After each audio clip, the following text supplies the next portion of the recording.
नमस्कार साथियों।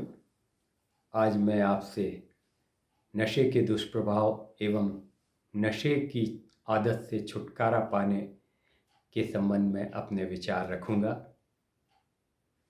जैसा कि आप जानते होंगे, वैश्विक स्तर पर लगभग 5.5% आबादी किसी न किसी प्रकार के नशे की आदी है। अगर हम भारतवर्ष की बात करें तो हमारे यहाँ लगभग 16 करोड़ आबादी यानी कि लगभग 15% लोग शराब के नशे के आदी हैं।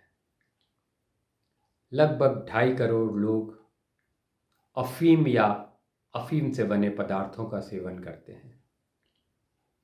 लगभग 1.25 करोड़ लोग किसी सेडेटिव या इन्हेलर का उपयोग करते हैं और लगभग 8.5 लाख लोग ऐसे हैं जो स्वयं नशे को अपने शरीर में इंजेक्ट करते हैं।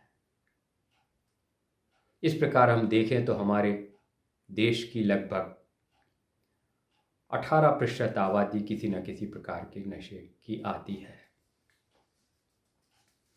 हमारे देश के लगभग 272 जिले नशे से ग्रसित हैं, जिसमें से 15 जिले मध्य प्रदेश में हैं। सामान्यतः नशे की शुरुआत हंसी मजाक में, शौक के रूप में होती है और धीरे धीरे ये आदत बन जाती है।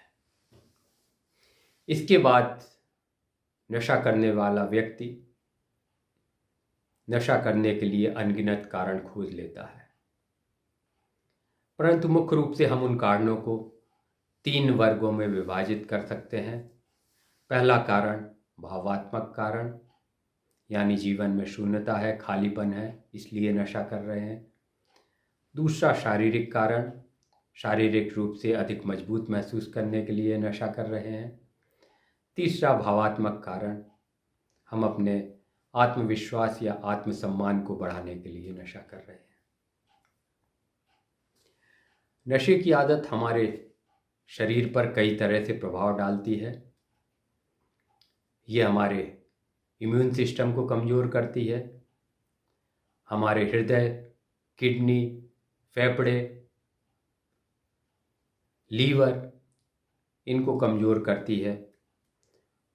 हमारे ध्यान केंद्रित करने की क्षमता, हमारी याददाश्त, हमारी निर्णय लेने की क्षमता को प्रभावित करती है और इस तरह से हमारे जीवन को नरक बना देती है। यानी कि नशे की आदत शारीरिक, मानसिक, भावात्मक और आर्थिक सभी रूपों से हमें प्रभावित करती है।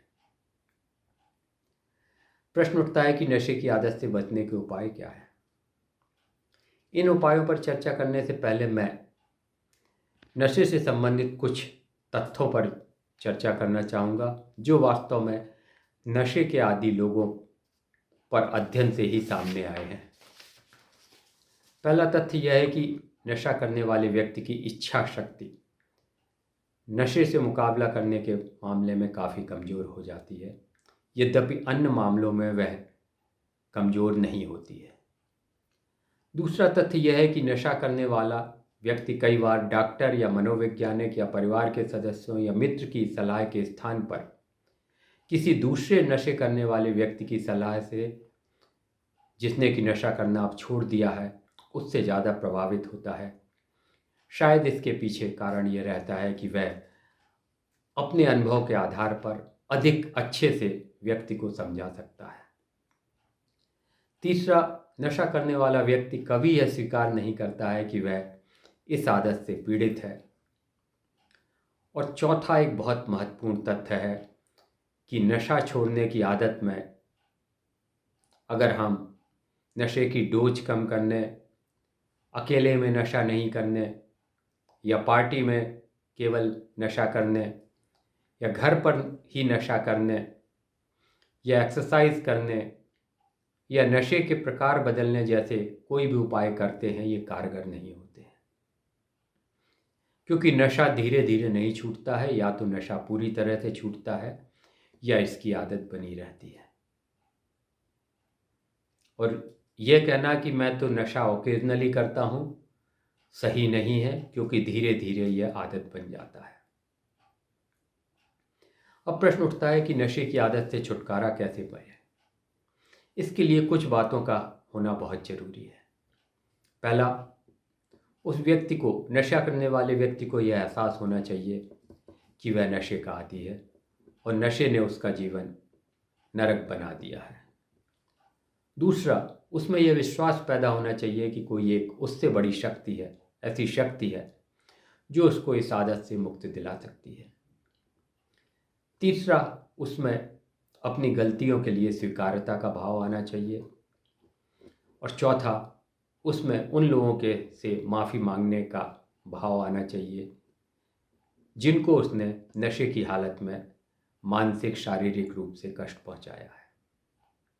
मैं समझता हूं कि राज आनंद संस्थान का जो अल्पविराम कार्यक्रम है वह इन सभी मुद्दों पर काम करने में, इन सभी मुद्दों को प्रभावित करने में बहुत कारगर है, क्योंकि अल्पविराम कार्यक्रम हमको हमारे अपने से मुलाकात कराता है, हमें अपने अंदर झांकने का एक अवसर प्रदान देता है। अंत में मैं एक बात जरूर कहना चाहूँगा। यह बात मुख्य रूप से नशे से प्रभावित व्यक्ति के परिवार के सदस्यों या मित्रों के लिए है।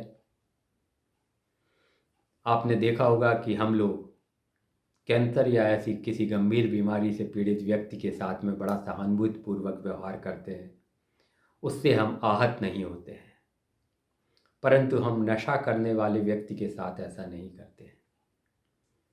जबकि वास्तव में नशा भी एक बीमारी है। नशे से पीड़ित व्यक्ति को सहानुभूति की ज़रूरत है। जरूरी है कि हम उस व्यक्ति को अपने विश्वास में लें, उसके साथ सहानुभूतिपूर्वक व्यवहार करें और उसमें यह विश्वास जगाएं कि वह इस आदत को छोड़ सकता है। धन्यवाद।